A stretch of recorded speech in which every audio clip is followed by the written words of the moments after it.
Good afternoon to everyone in India and good morning to everyone joining from Portugal.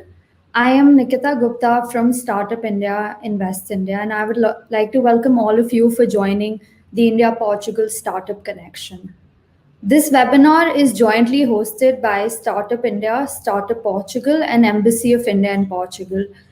The purpose of this webinar is to shed light on the startup ecosystems in both countries through experience of successful entrepreneurs and other stakeholders. Each speaker will share thoughts on the suggestive theme of exploring India and Portugal as a potential startup destination. India and Portugal have emerged as an attractive startup destination in the last decade. Before we dive into our panel discussion, I would like to invite Mr. Preetham Shivamurthy, the commercial representative of Embassy of India in Lisbon, to give a few opening remarks. Well, thank you, Nikita. Thank you for inviting me, and thanks everyone for joining here. Particularly Startup Portugal and Startup India for organizing this wonderful event. And good morning to everyone in Portugal, and good afternoon to the people who are watching from India. And I'm Preetham. I'm the commercial representative working in Embassy of India, Lisbon. So I just want to go through briefly the India-Portugal, the relation, particularly in the last 4 years under our ambassador K. Nandini Singla. We have took forward the technological relations, particularly at a very high pace. In the last 4 years, we had 4 high-level VVIP visits. Prime Minister Antonio Costa visited India twice. Prime Minister Marcelo visited once. Even Prime Minister Narendra Modi came here. During all these events, particularly when Prime Minister Antonio Costa visited India for the first time, the startup Portugal and Invest India, they signed the MOU for the first time. And when Prime Minister Narendra Modi came back to Portugal on his first visit, we started India Portugal International Startup Hub called IPISH, through which we were trying to collaborate Indian startups and Portuguese startups and to take off this event. But in spite of many things, we tried to link so many startups. Particularly, the one which was successful was VHub. The panelist, Ms. Deepthi, is sitting here. We had a MOU with VHub Telangana and Parkurbis Covillia, where we had planned a women-led entrepreneurs delegation to visit Portugal, which was supposed to visit in April 2020. But due to this pandemic situation and the lockdown, that event was postponed, or maybe we will see what will happen in the future. So these are the couple of things. And again, when Prime Minister visited here, he had a discussion with Prime Minister Antonio Costa, and there was a call for easing for the people who want to visit Portugal, particularly the startup. So the concept of startup visa was started, and even the tech visa. So in spite of the startup visa and tech visa, there was so many restrictions through which I don't think many of them got benefit of it. I think many of the startups are unaware, and even if they are aware, there are many like blockades where they can't go through the process and apply. I think this is the bureaucracy part, but we'll definitely have to look into the next, whenever we get a chance, we have to renew this startup visa thing. So this is one of the things. And as every one of you know, that Portugal hosts one of the largest web summits, particularly in Europe. And every year we have a large number of Indian startups participating here. Last year also Invest India had a team which came here. This year we were planning to organize some events, but of course due to the lockdown, the whole web summit turned virtual. So yeah, we had many things planned, and I think since Mr. Joam Borga is also here, so he also knows that we had planned many events, and I hope that we know that in the last 9 months there was not much happening between India and Portugal because of lockdown. Maybe this is the right time to take it everything virtual, because a startup, and these are the one such area where any person sitting anywhere, whether in India or in Portugal, we can take benefit of the existing ecosystem and work and move ahead. So I hope to see many such ventures in the future. And there are some couple of things also which we have planned from the government side and as part of embassy also, that during the last visit in February 2020, Prime Minister President Marcelo Rebelo, when he visited India, the Prime Minister Modi had a suggestion of organizing a virtual hackathon between the Indian startups and the Portuguese startups, which we are coordinating with the DST and FCT. And I think maybe in January or something, we will be having this event, and we'll definitely let you know, and we will also see for some significant participation. And one other thing which is coming very recently in the next few days is the India Portugal Technology Summit.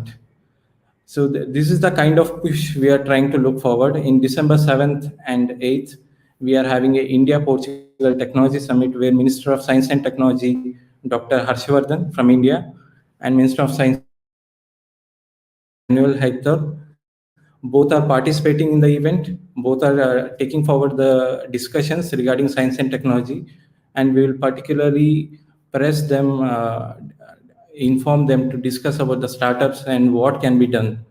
Since India is the third largest ecosystem for startups, and Portugal has a wonderful infrastructure and the best country to live, I think both the countries can leverage all these things. And I look forward to what all the panel members want to say and what are your thoughts on it. So definitely I give my floor back to you. Thank you, Nikita. Thank you, Preetham, for sharing the opening remarks. I would now like to introduce the panelists for today's webinar.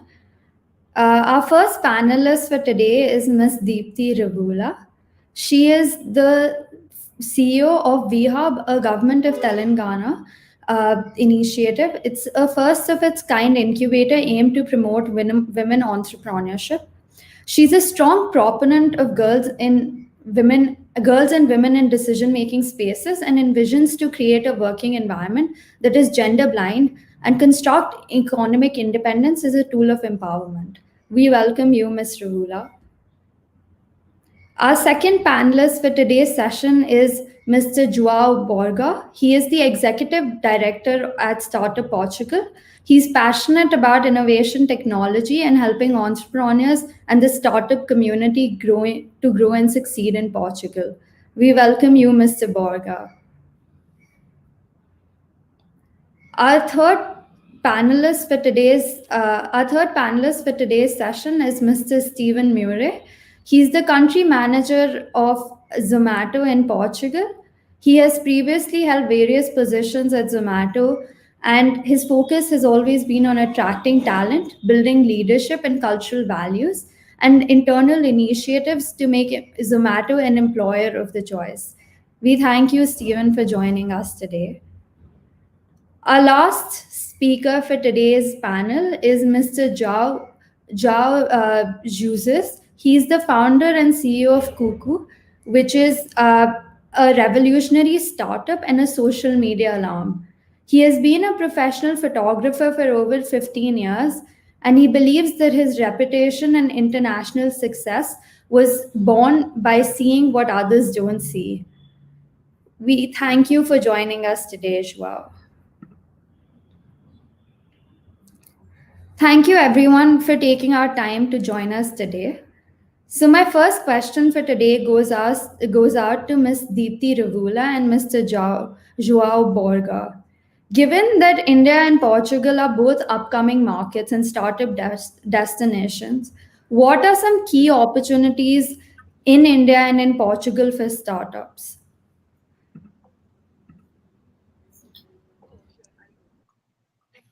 Oh, sure. I'll go first.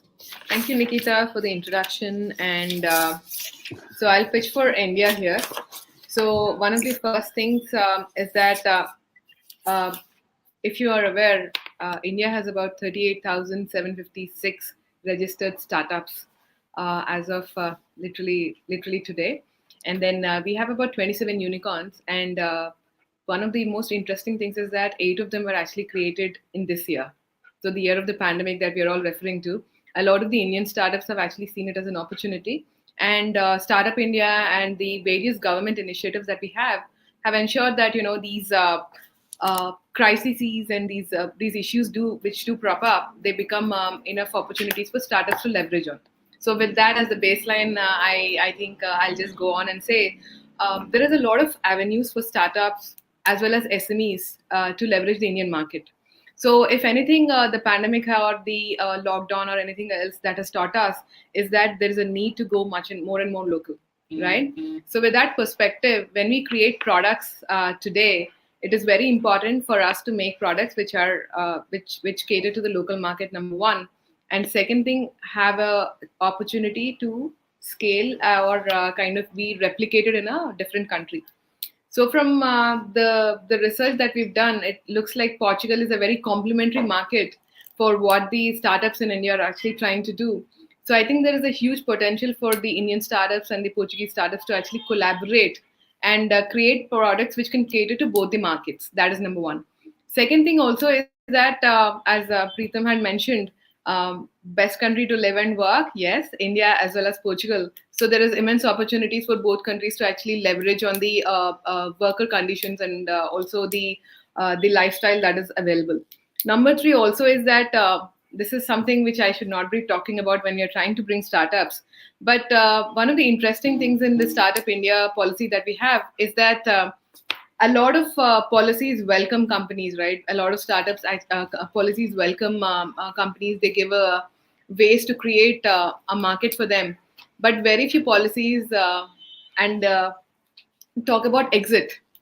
So if you're in business, one of the most important thing is, as much as entry is important, exit is equally important. So in the Startup India policy, there is also a very smooth transition mechanism that is already well outlined.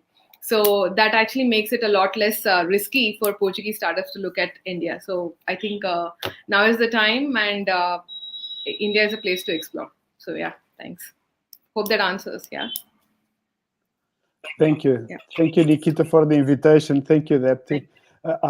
After that introduction, you did my pitch, most even half of my pitch. Thank you. I think in terms of what the markets are, they are quite different. So the size of India, it's humbling by the side of Portugal. I think some of the things that we have to say about Portugal that are quite different from what we see in other places, that such a small market with only 10 million inhabitants has created 3 unicorns. Yeah, not 38 as I've seen, but 3 unicorns. That it's quite different from our neighbors. So if you compare it to Spain, to Italy, we overperforming by a huge amount to what Spain has 1 unicorn, Italy is still building their own.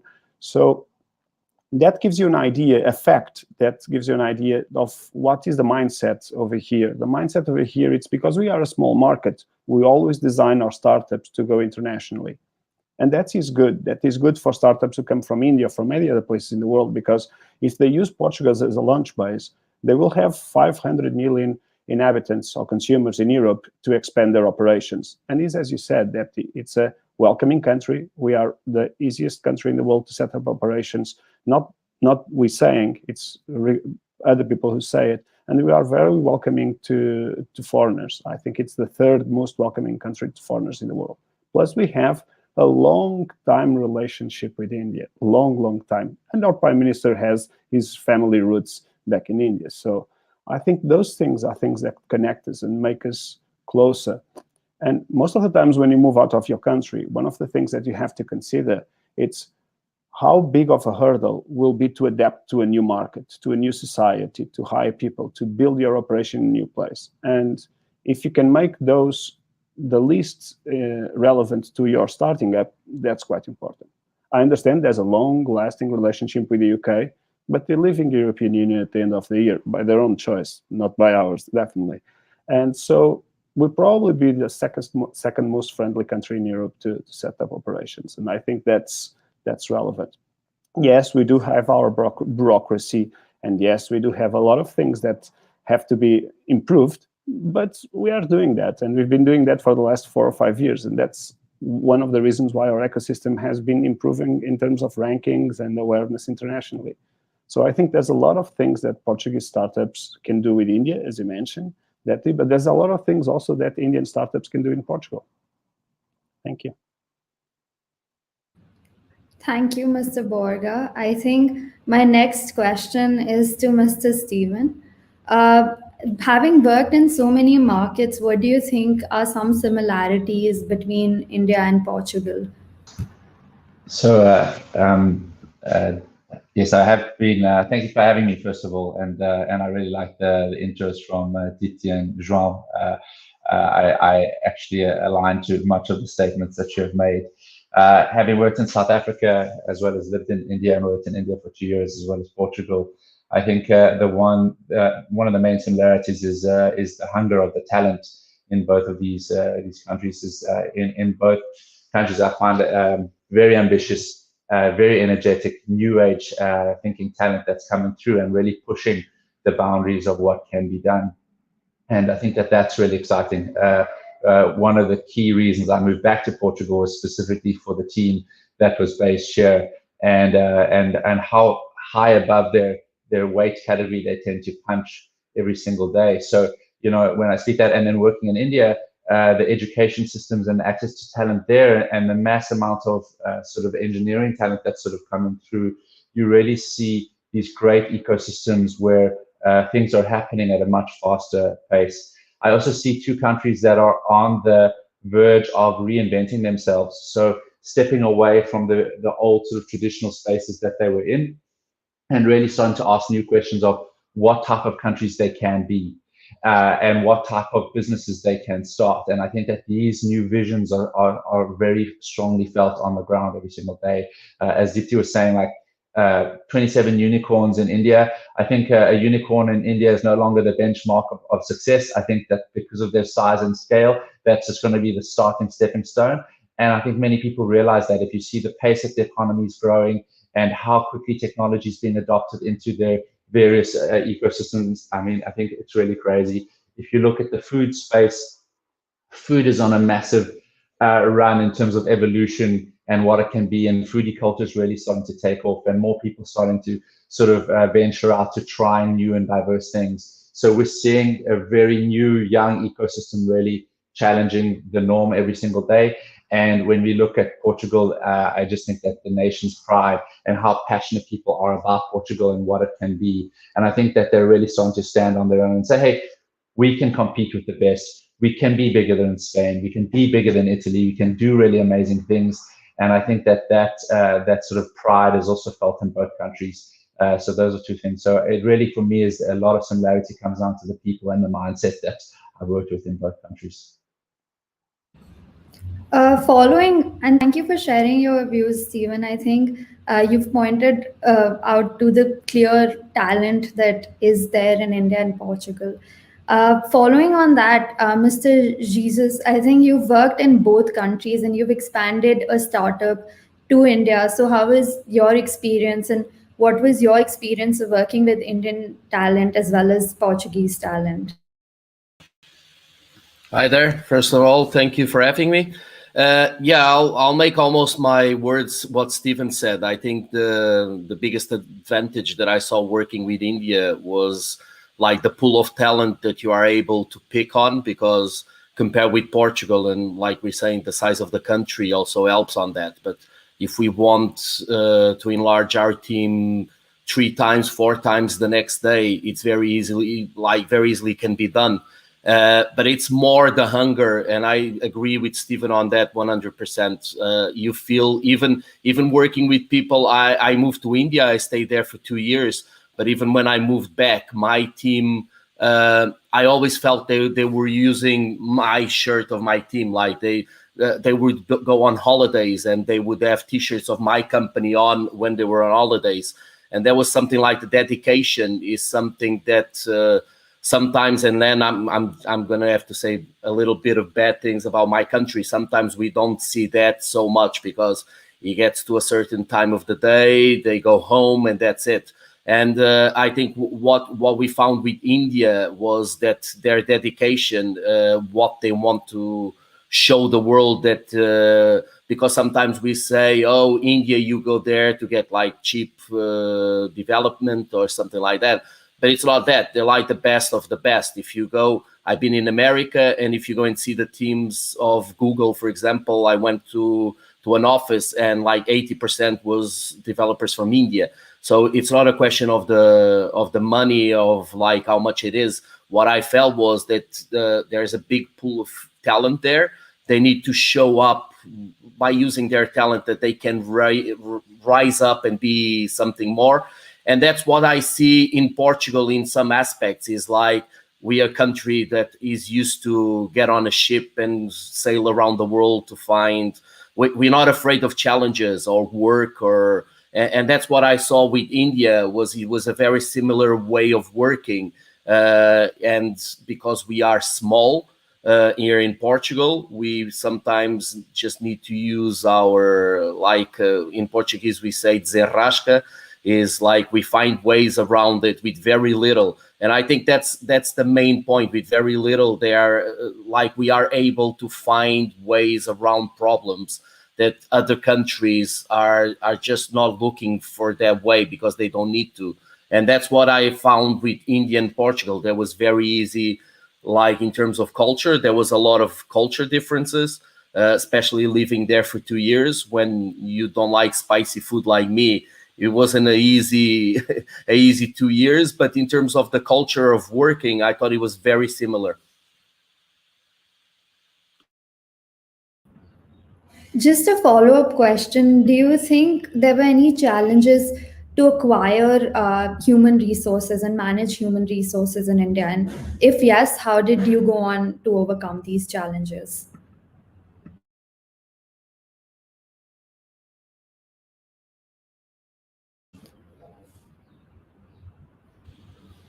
Sorry, I didn't understand. Was the question for me? Sorry. Yeah, the question was for you. Oh, okay. So can you just repeat it? Sorry. We were just wondering if there were any challenges that you faced while acquiring and managing human resources in India, and if yes, how you went about overcoming those challenges.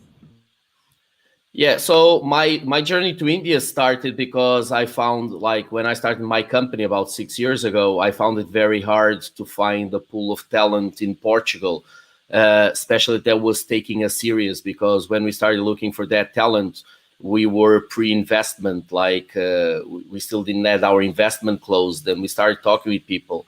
People didn't really take us serious, and then when we closed our first investment, people took us serious, but we never felt that there was the love behind it, that was the belief. So we decided to go to India, and we got a team there. And like I said, it was very easy to find a pool of talent, because if we needed more 10 developers the next day, we would probably get 200 people at the door to like do an interview with us. What we needed was always like we joined a team in Hyderabad, and in there we found like a huge pool of people, and people that were like, for example, we were one of the first apps in the Apple Watch, and what happened was no one knew how to develop to the Apple Watch, and what they did is they locked themselves inside an office for like 3 days. And after 3 days, they knew how to develop in Apple Watch. So that was the kind of people that we were looking for, and that it was just impressive how fast they would learn. It took a while until they felt comfortable telling us that we didn't know what we were doing and they knew a better way. Because everything we would say, they would always say, "Oh, that's perfect," and then it wouldn't work, and they say, "Yeah, we kind of knew, but we didn't tell you." So it was more breaking that culture barrier that took a while, because in terms of finding the talent, we never felt it was a problem. Thank you. Deepti, the next question goes out to you. Building on what Mr. Zhao already mentioned, that there were a few cultural difficulties and cultural challenges that startups might face. So, do you think there would be challenges for Indian startups as well, expanding to Portugal and vice versa? So, Nikita, yes, I mean, that is going to be the name of the game, any new place that you want to go to. So, personally, I actually had an opportunity to work in about 8 different countries, and every time it was a new learning. So it is not really a crisis, or it is not really a hurdle, but it's more like an opportunity to learn and assimilate. So I think that is one of the biggest joys of being an entrepreneur, right? You go to a new place, you find opportunities wherever, as Jesus was mentioning, and I think you were working with a really good team of Hyderabadis, I think, because the people I work with, they tell me first that I'm going wrong, and then they tell me what the solution is. So you need to give me the number of all the nice people you were working with. But jokes apart, there is going to be a lot of assimilation that needs to happen, and entrepreneurs will face the hurdles. But I think with the support of entities like Startup Portugal and Startup India already being there, that should not even be a factor. But the one thing that I would like to highlight here is the cultural differences in the way that you approach work. I think that is something which is going to be a huge difference in how the European workers look at, or the startups look at work, and how the Indian startups look at work. The reason I mention this is because when we look at Jesus is absolutely right. They work from 9 to 5, and it is like 9 to 5, and then it is done. Whereas when it comes to India, our day starts in very weird manners, and I think it doesn't end about 72 hours later also. So expecting that from the other culture also is something I think what we need to kind of learn a little bit on. That is number one. Next thing is again, not being able to say no, or trying to put out what may be a hurdle that you notice. So being upfront is one more thing that I think we as Indians need to learn a little bit better when it comes to work only. Everything else, I think we are pretty good, but when it comes to work, we tend to not say no. We kind of like have a little bit of a hurdle there. The third thing is in terms of actually expectation and goal setting. So when you try to commit to or meet a new customer, we tend to overcome it. As a startup, as a business, as a corporate, whatever we are, when we see a customer, we as a lot of companies that I've worked for, we tend to overcome it. So I think that is the third thing that we need to kind of work towards. If we handle these, I think an Indian startup can work anywhere in the world. Not at all a problem. I hope that kind of answers. And I think Steven will have a lot to say because he's traveled and worked, and he's worked in a startup. Steven, would you like to share your views on the same question? Yeah, I think it's a very critical thing to get right is sort of the cultural playbook that you operate by as an organization. I think it's very true is that when I was working in India, my sort of days could run on until 9, 10 p.m., no problem, no questions asked, and those days would sort of fly by because you have 20 or 30 people in the room doing the same with you. And then having that conversation with someone in Portugal is a little bit different. But if they're culturally aligned and they believe in the vision of what we're building, then it goes beyond the job and the 9 to 5 and the sort of the rules and regulations required to get the work done. And I think that that's something that you have to invest a lot of time in. And a lot of the team that have started Portugal with us were here literally from the first menu being scanned in and put onto the website. They've been part of building the vision of what it can be. So often that buy-in from the team then is part of the cultural set. So regardless whether we're eating paratas or pastel, it doesn't matter. The point is, at the end of the day, we all believe in hitting the same objectives every single day, and it makes things a little bit easier. But there are significant traps that you have to avoid then, and creating constant communication layers so people always have context, that there's some things that you can ask for and there's some things that you cannot ask for.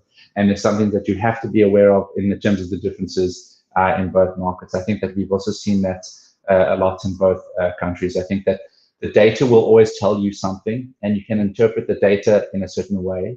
But unless you've been on the ground in those countries or cities, you really have to rely on the feedback that you're getting from the people in those markets. And sometimes that gets a little bit, mixed. I think like delivering food in India is very different to delivering food in Portugal, and access to restaurants and walking on the streets are very different. So these type of sort of real contextual situations have to be communicated in a very good way. It comes down to transparency or the ability for people to talk to you in the room. So that's another cultural value that we drive, is open and transparent feedback. If you disagree, spar it out, have it out in the room, and be able to speak about that openly, so that we can get to the right answer quicker, rather than, as Joao experienced, yes, we'll do that, and then going, developing it, it doesn't work. And I said, yeah, we knew it wouldn't work, but you were the boss and you kind of told us to do that. So we've also, through the sort of the 12, 13 years, had to develop a platform where people feel very comfortable saying, I completely disagree. I know in a room of my Portuguese team, if they disagree with me, they'll tell me immediately that that's not the right way that we're going to do it. And those are things that we had to overcome in the India context. So it is a cultural playbook is everything.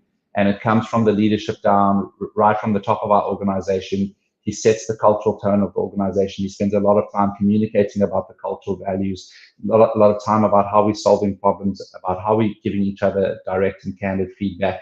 And these are daily messages that are feeding into our WhatsApp groups, into our Bing talk groups, into our mail communication.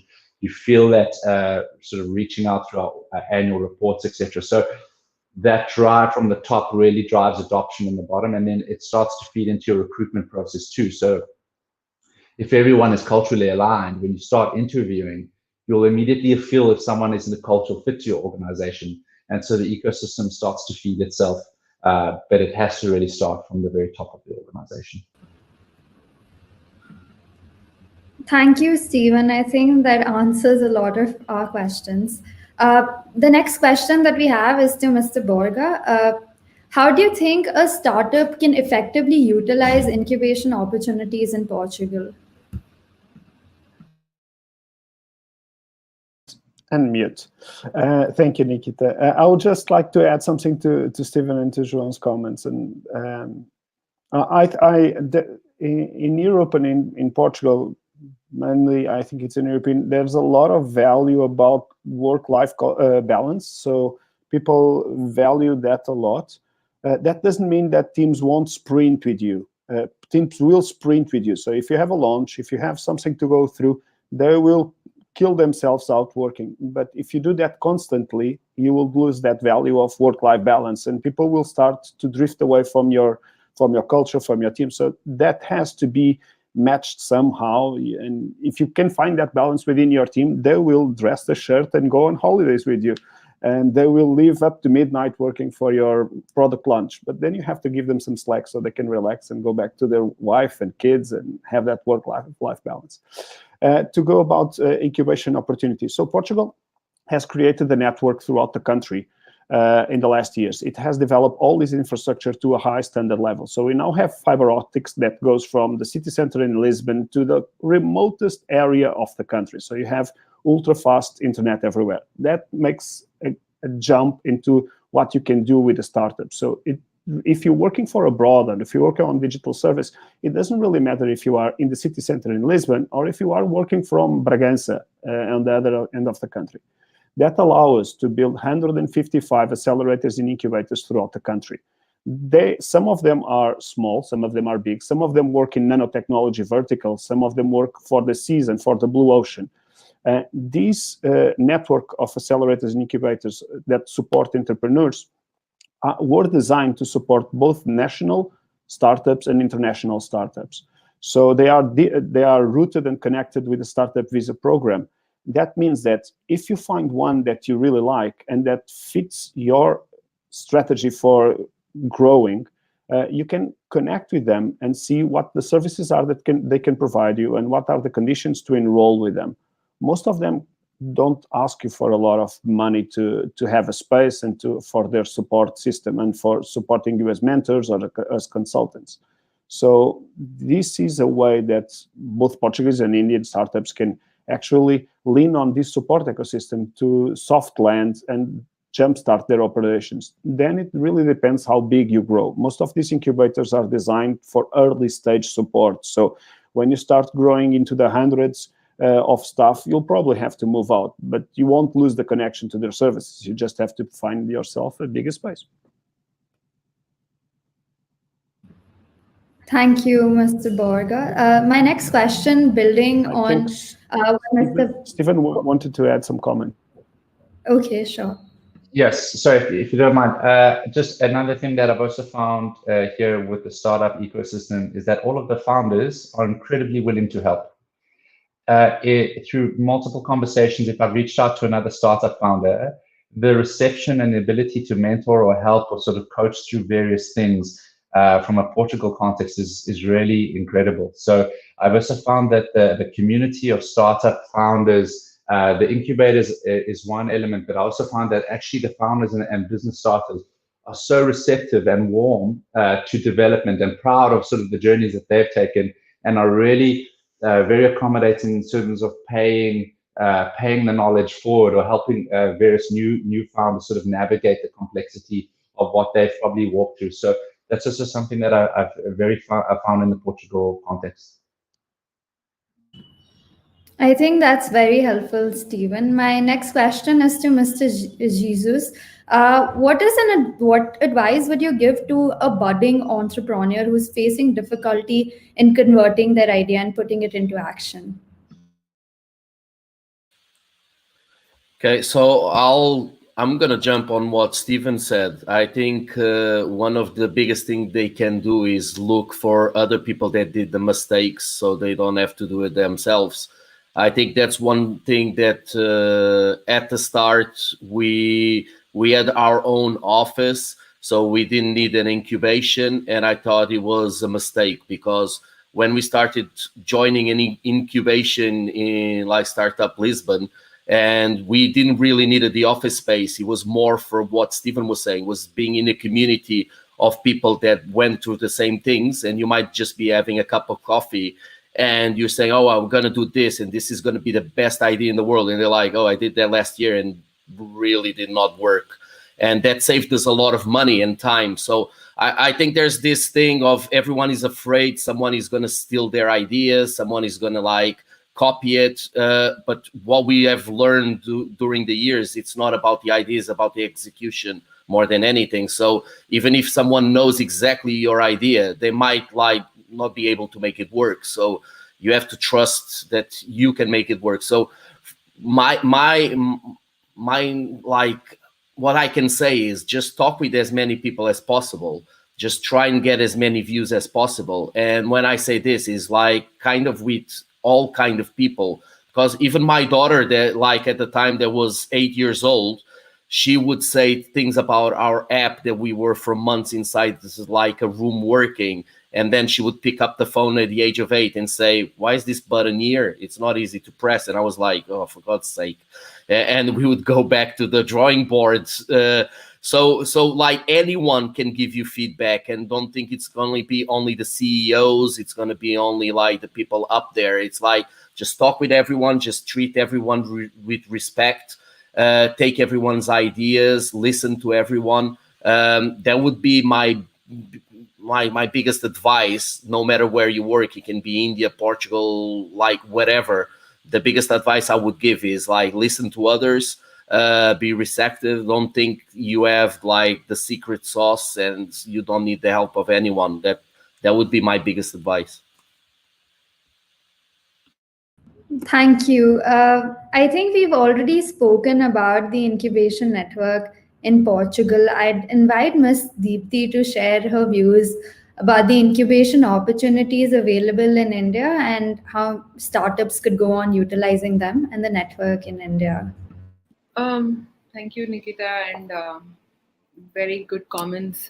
So I'll just echo whatever they're saying, because the advice that Jesus and Stephen and Jao have given are actually very universal. That is number one. So as a startup founder, your job is to be very receptive and understand that you may have the brightest of idea, and as Jesus mentioned, execution and being coachable is actually the number one.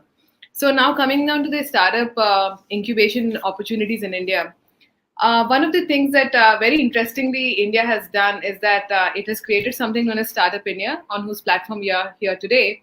And then they've also created something much more interesting known as Startup State Rankings. So India has about 33 provinces as of now, but 29 states and all the other things. But what it has done is the Startup State Rankings will actually give you an understanding of what the most startup-friendly provinces in India are. So if you look at that, that is going to give you a very good perspective on the most startup ready states in the country. Okay, that is number one. The second thing is that given that there are these rankings, every province in the country is actually trying to get you to come to them. So do your proper research on understanding what is it that is most important to you. For example, I'll pitch my own state, the state I come from, Telangana, where Hyderabad is. So we have India's largest incubator called as T-Hub, right? When you come to T-Hub, we will give you an office, plug and play office right away. That is number one. The second thing that we're actually also very proud of is the growing VC ecosystem that we have in India today. So we have the best of the VC investment firms in India now, and they are not just looking at India as one more market, but they are looking at India as a market to invest in. So that is the number two that I would request that a lot of startups actually pay attention to. The number three is that when you want to kind of go for an incubation in a certain state or whatever, you might want to first pay attention to what the local strength of the ecosystem is. So for Hyderabad, the strength is in software and services, and also big in healthcare, life sciences, and pharma. Let's say when we want to go to Bangalore is really wonderful in terms of the hardware. If you want to kind of create a fabulous company, no other place than Bangalore to actually do it. When you want to go into tourism or food or anything else, the north of India or the east of India are better places. So the opportunities and the thing is, we have amazing incubators in the country, and Startup India can actually help you out in figuring out which the best incubator is.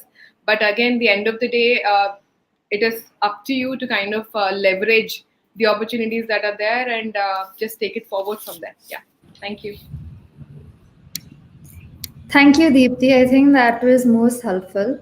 My next question is to Steven. In a dynamic ecosystem of startups and having worked in this startup culture, what do you think are key internal factors that startups should focus on to build a long-term strategy and not just quick fixes? It's a tough question, specifically because startups, I'm not sure how long-term all of the strategies tend to be. They tend to change very quickly. So I think that agility is something that's really quite important, and building an organization that is able to develop and learn very fast is really essential. And I wish I could say something more sort of dynamic or innovative that would change your mind in terms of the playbooks of startups, but really they do tend to follow the same pattern. And I think a large component of our success has been our ability to actually learn and evolve fairly quickly. We've also had the ability to know when to abandon things that are not working, and that tends to be a trap that a lot of people follow too long, is that they've invested a certain amount of time and money into sort of one direction, and it becomes very hard to pull away from that as a learning experience and move into something completely new. So I think that these are things, if I look at just the 5 years that I've been in Tomatoes, that we've started and killed a lot of projects along the way, far more projects than we've been successful at. And I think that these are daily things that we test and try in the markets that we're in. And not all of our products have worked as well in all of our markets. So those are also learnings that we've had. So if you don't have a team that's incredibly agile, able to develop and learn, and also has the bravery to abandon things that are not working, you can run into a lot of trouble. And I mean, that's gone right down to sort of which markets we keep open, which products we have working in which markets, what are the right types of teams in various markets, etc. So I think that these are things, so you do need quite a bit of courage, along with all of the determination and grit that you need to run startups, and that starting power to sort of launch a startup. I think that's it. And we have the ideas of where we will be as an organization in the next sort of 5 to 10 years. Definitely, we're trying to build these things. But the world is evolving a lot faster than 5 or 10 year views. If we look across what's happening, and I think we spoke about sort of globalization and how fast that's having an impact on us. If you look at just COVID and how fast we've had to realign ourselves, and you see a lot of startups actually doing quite well during the COVID period, because they're quite used to the fact that, okay, we're going to have to work from home, we'll have to go into completely virtual mindsets, and they will adapt on that and sort of rejig the model and then carry on working. So I think that that's something that we all have to sort of start from day one and realize that we don't know everything. It will change. What we think will be tomorrow might not be tomorrow, and then we just accept that and move on. I think you've highlighted a very important point of how founders need to adapt their existing business models also while entering new markets. Mr. Borga, do you have anything to add on what Stephen has already shared with us? So I think resilience on the time, almost all startups have realized that they had to pivot or to adapt or to change. But from what I've seen in our ecosystem particularly, there are those who thrive just because of the sector they are. And there are those who are in sectors such as tourism who pivot their business models and change their strategy and moved away from physical presence and build products in fastest. Some of the examples I have, it's them building really good projects in 3 to 4 months and reshaping the strategy for the whole team. So about strategies in the long term in startups, yes, I completely agree with Stephen. You can do the exercise. It's a useful exercise in the sense that you have to study all different factors for your strategy, but you'll probably be changing it in the next 12 months to something completely different. So we've followed the normal economy and followed startups. It's incredible how adaptable these teams are to a new set of situations. And that also applies to new markets. So if you have a team that is doing the jump from one market to another, it's a new set of situations. It's a new set of rules. And if you have this culture already implemented in your startup, most likely you will succeed. So I think that's pretty much what we're seeing, and I hope in the next couple of months things will stabilize again to a new normal, and we can design strategies for more months than we are designing now, which also includes internationalization efforts from Portuguese startups and from Indian startups. Thank you, Mr. Borga, for sharing your views. I think my next question, building on what you've said, goes out to Mr. Jesus. In the current scenario where there's a widespread usage of social media and community outreach, how do you think entrepreneurs can change their strategy to tap various markets, and how can they use this to their advantage?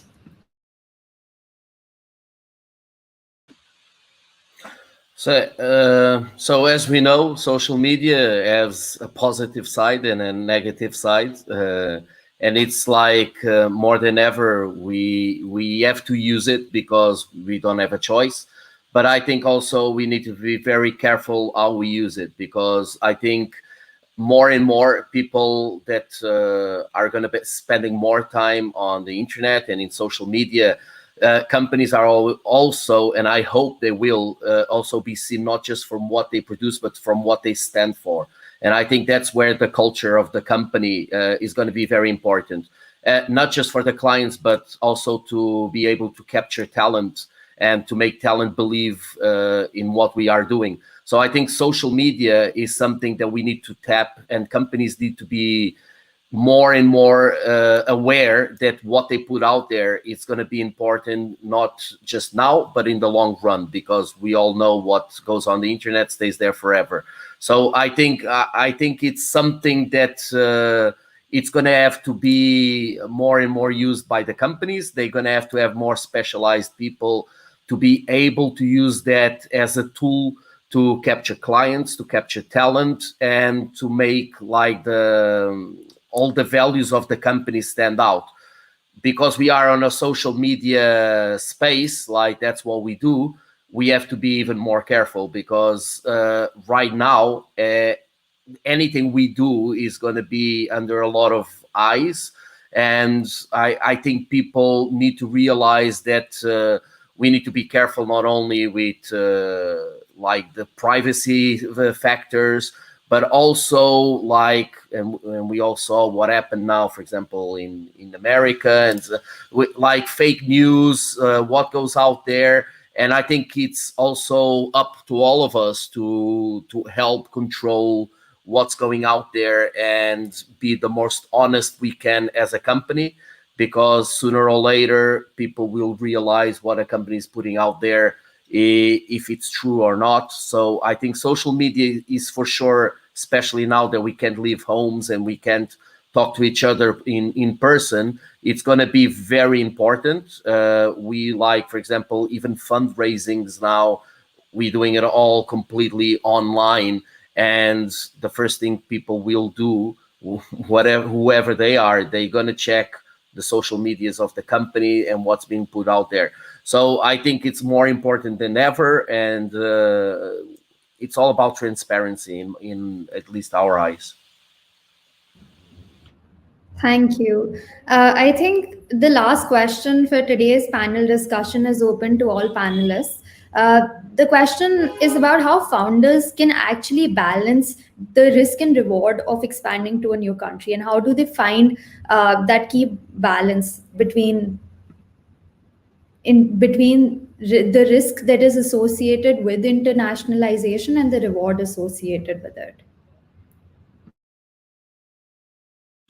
So I don't know if I can start, but in our case, it's not even like looking at the risk and reward. Like João said, if a Portuguese company doesn't go to other places, it's gonna die. So there's no point even talking about the risk and reward. We have to go, period. You guys can like work in your country and become a unicorn, but like we're never gonna become a unicorn or even pay our bills if we completely focus just in Portugal. So for us, it's not even a choice. We need to go out there, and then the risks. It's like my investors keep on saying, if this was easy, everyone would be doing it. So we need to get out there, and we need to go, and there's always going to be risks. And then I think it's like something that we need to learn more in Portugal. That I think it's one of the things that America has very well, is they are not afraid of failing, and they even take the failing as like a medal of honor. The fastest you fail and learn. And what we saw in our company is like all the lessons that we have written on a board as mantras are the ones we learn in failing. Every time we succeed, we probably don't learn a lot of things that we'll say, oh, this is how we need to do. Because sometimes you do something that works, and then the next day you do it again and it just doesn't work. So, but every time you do something that fails big, you learn a big lesson. So I think that's something we need to get in our culture, is not to be afraid of failing, not to be afraid of talking about failing. So when we go outside to other markets, the risk is always going to be there. But I think the reward is going to be even bigger. And especially with us, we don't have a choice. So we need to do it.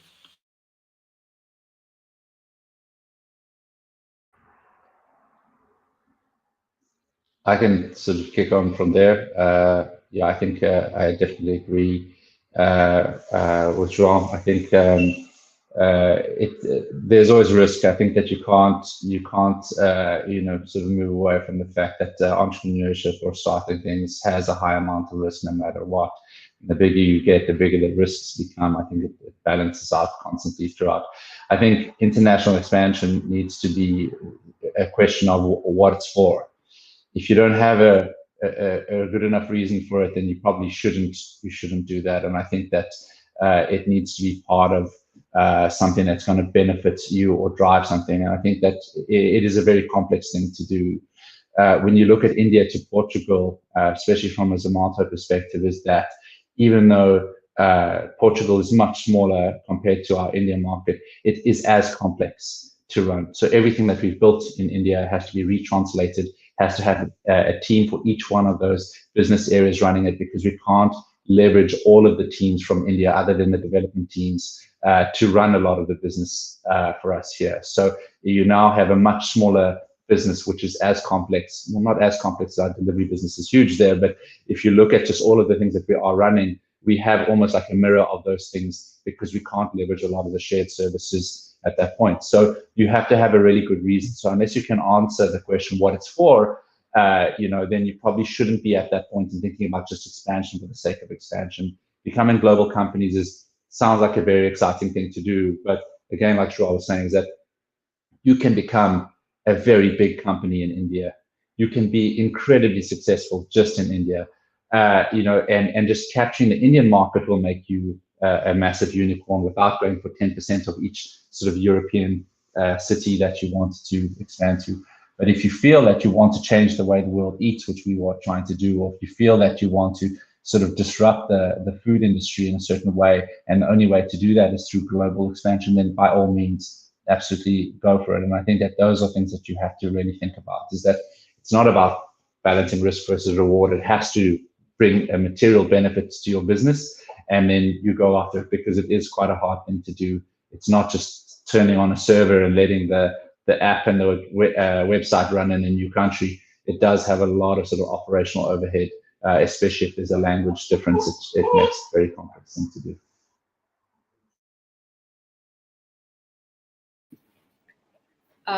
Absolutely echo what Stephen just said.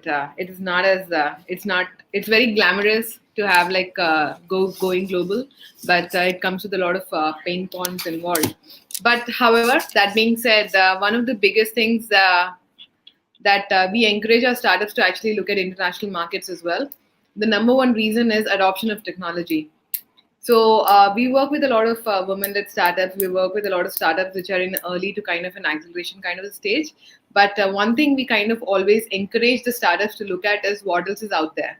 So I think having not going global, but having a understanding or a chance to work with partners across 2 to 3 geographies will actually give a lot more impetus to innovation by the startup itself, and also make the startups aware of what the risks associated are. Because many a times you build a product which is, you think in a very narrow kind of a window, it works for India, it's great. But as Stephen just mentioned, if you build the biggest thing in India, and if you want to go to even a relatively smaller market and you fail there, that means that there was something actually not factored in when you were building a product.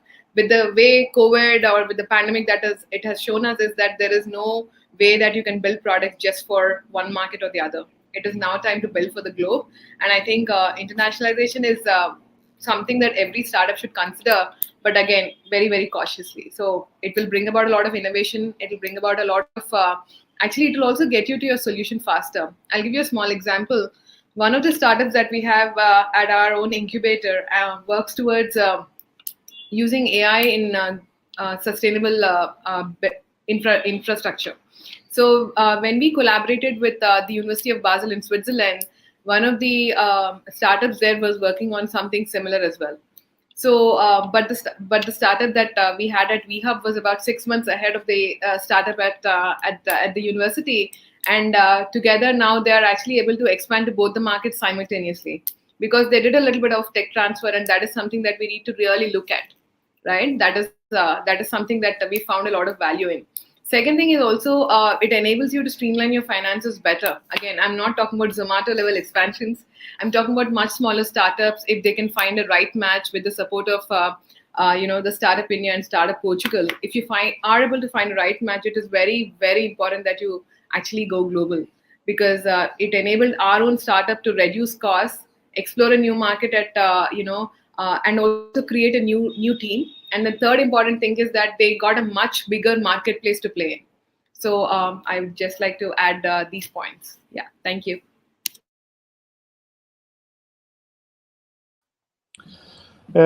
So I will add my remarks to the whole topic. I think I agree with everything that was previously said. The one thing that we learned since the 2000s is that there is a trend that the winner takes it all.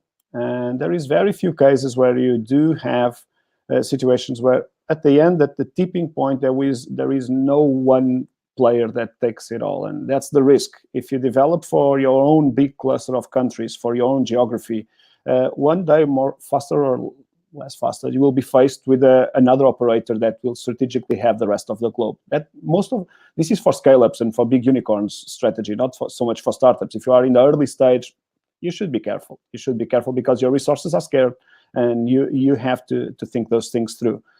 Another reason why I think startups should move to internationalization is to hedge your risk. Your own economy has their own situations, and internal swings in the economy can make your product or your growth depending on those. If you are in two different non-related economies, that might help you to survive a downturn of your own economy. That actually help you to grow to a different scale while everybody else is waiting for the economy to return. So that's also important.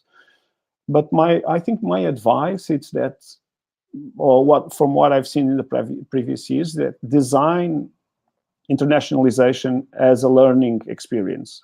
Go to other markets, experience and take information, learn, like Steven said and João said, go and learn from those, because there's a lot of learning in failing and trial. And when you're doing that process of designing that internationalization as a learning process, not as a let's take that market immediately, make an exercise also, which prepare for double the time and double of the spending, because most of the times that's the failure, that you didn't forecast. You forecast what you needed to take a market, but you didn't forecast the learning curve. And the learning curve is usually double the time, double the money you have to spend. And do that before you jump into another market. Otherwise, you might be strapped for cash.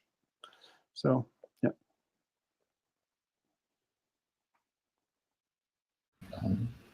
Steven, would you like to add something?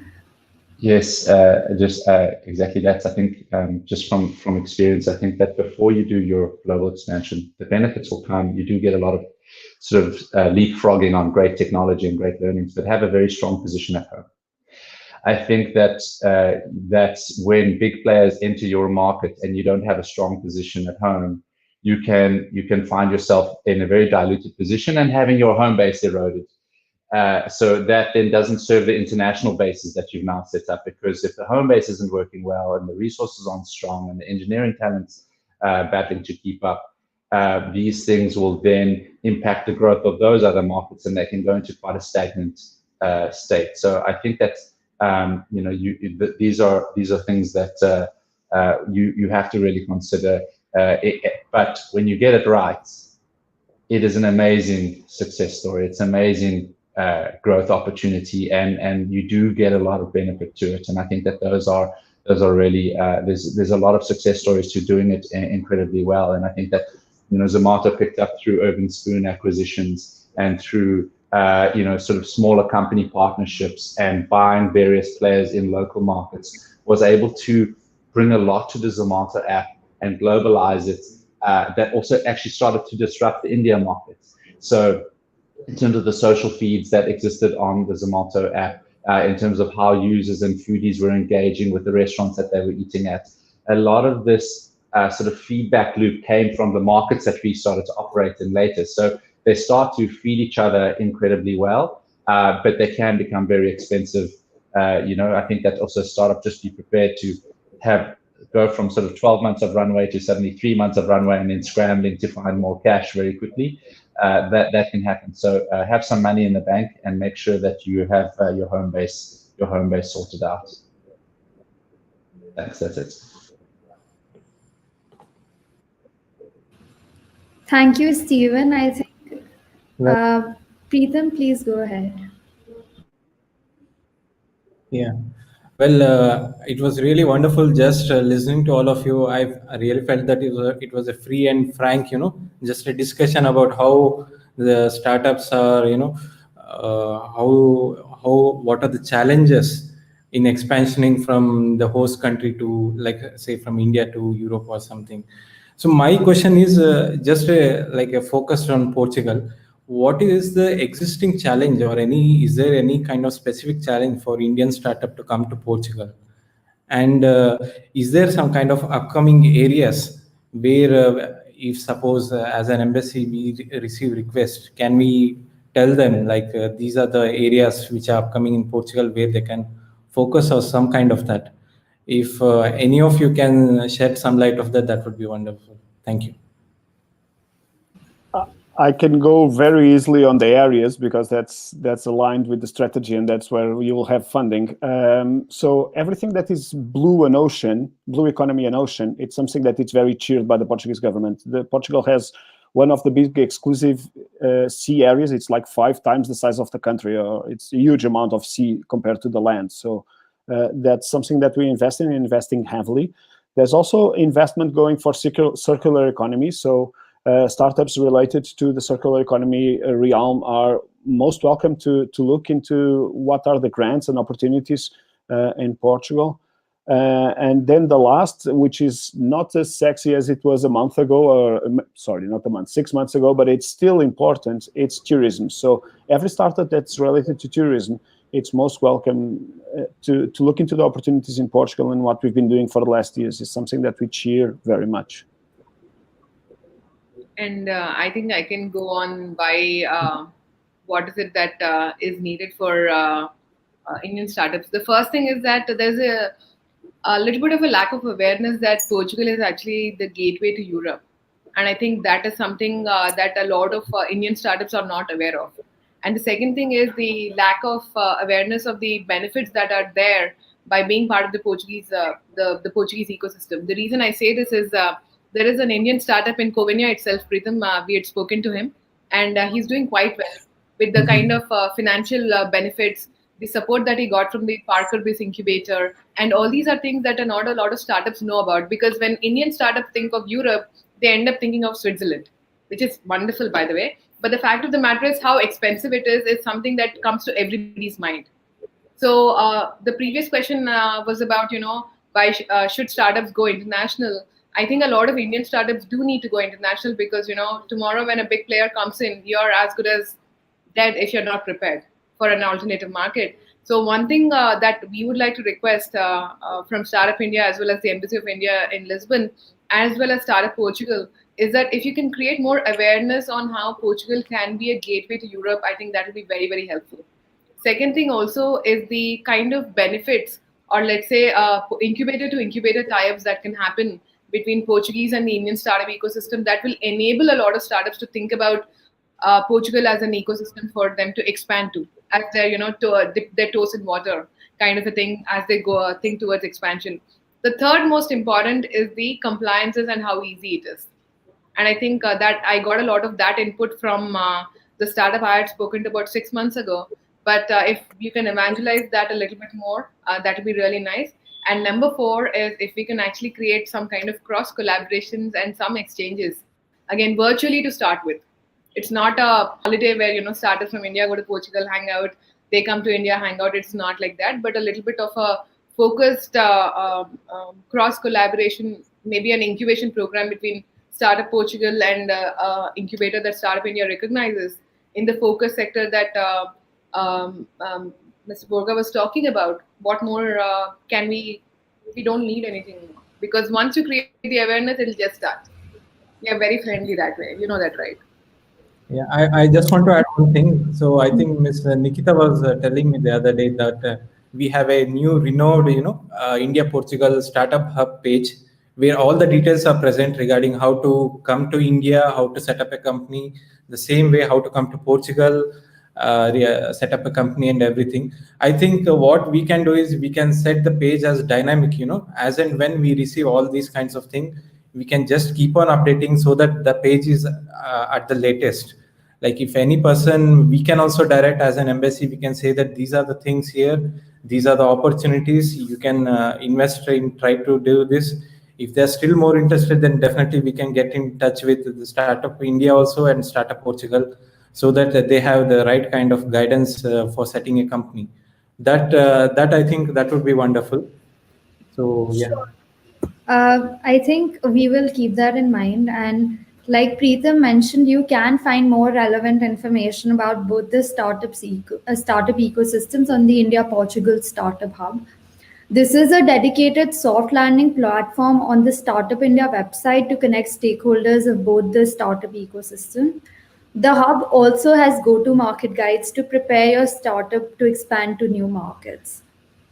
We thank each and every one of you for joining today. Hope you enjoyed this session and it added value. In case you have any questions, please feel free to write to us at dipp-startups@nic.in and we'll be happy to assist you. Bye and take care.